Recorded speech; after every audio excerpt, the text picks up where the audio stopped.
আসন্ন নির্বাচনকে সামনে রেখে প্রশ্ন উঠছে, নির্বাচনের আগে কি দরকার রাজনৈতিক সংস্কার? কেউ বলছেন আগে হতে হবে বৈষম্য আন্দোলনের নিহতদের বিচার, আবার কারো মতে নির্বাচনই হোক সমাধানের পথ। জনগণের মনের কথা জানতে রাস্তায় নেমেছে ভিওডি বাংলার টিম। এই মতের পেছনে রয়েছে রাজনৈতিক ব্যবস্থার ওপর গভীর অনাস্থা। তবে অনেকে বিশ্বাস করেন সংস্কার আনতে হলেও আগে দরকার একটা গ্রহণযোগ্য নির্বাচন। যেহেতু অন্তর্বর্তীকালীন সরকার এই ধরনের কোনো সংস্কারকেই সঠিকভাবে করতে পারেনি এবং জনগণকে আকাঙ্ক্ষাকে বাস্তবায়ন করতে পারে নাই, তাই আমি মনে করছি যে যত দ্রুত নির্বাচন দিবে আমাদের দেশের জন্য এবং দেশের জনগণের জন্য এটা কল্যাণকর হবে। কারণ হচ্ছে যতক্ষণ না একটা দেশে নির্বাচিত সরকার থাকে ততক্ষণ পর্যন্ত বহির্বিশ্বের যে হচ্ছে আপনার হচ্ছে ব্যবসায়িক যে সহযোগিতা, বহির্বিশ্বের যে সহযোগিতা, সেই সহযোগিতাটা কিন্তু আমরা সঠিকভাবে পেতে পারি না। জাতীয় নির্বাচন একটি খুবই গুরুত্বপূর্ণ তাৎপর্য। জনসমর্থনের সাপেক্ষে যে দলগুলো আসবে তাদের একটা ভবিষ্যৎ কর্মপরিধি রূপরেখা নির্ধারণের একটা বিষয় আসে নির্বাচন পরবর্তীকালে। একটা গণতান্ত্রিক রাষ্ট্রে যতক্ষণ পর্যন্ত নির্বাচন না হবে, আমরা জানি যে যেই 24-এর গণঅভ্যুত্থান আমাদের হলো, তারপরে অনেক ধরনের উত্থান পতনের ভিতর দিয়ে বাংলাদেশের রাজনীতি যাচ্ছে।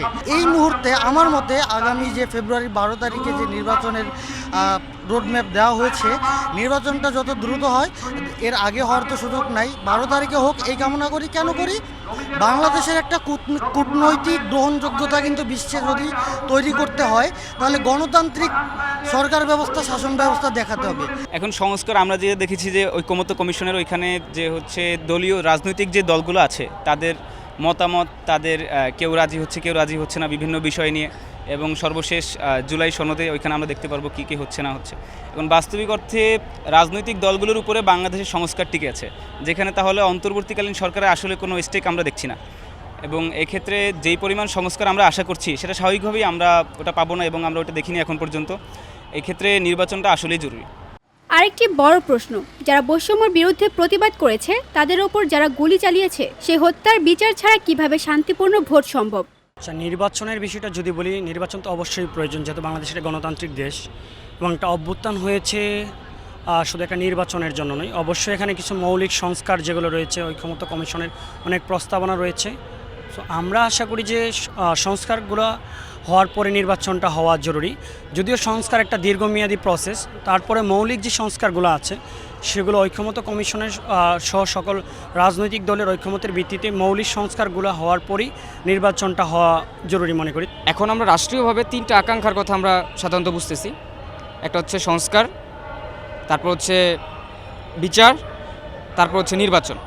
অর্থাৎ নির্বাচনটায় আমরা তখনই যাব যখন আমাদের সংস্কার এবং বিচার কার্যক্রমটা আমরা দৃশ্যমানভাবে দেখতে পারবো।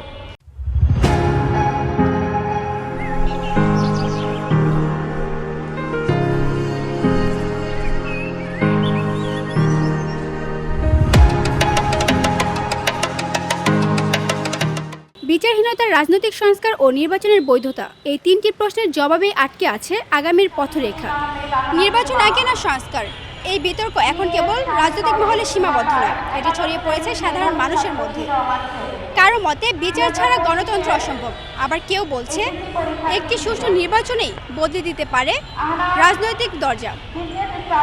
রাজনৈতিক সিদ্ধান্ত বদলে দিবে জনগণ আগামীতে কি পাবে, ভোটাধিকার নাকি শুধু ভোটের আয়োজন? টিএসসি থেকে তানজু হাবিবা, ভিওডি বাংলা, ঢাকা।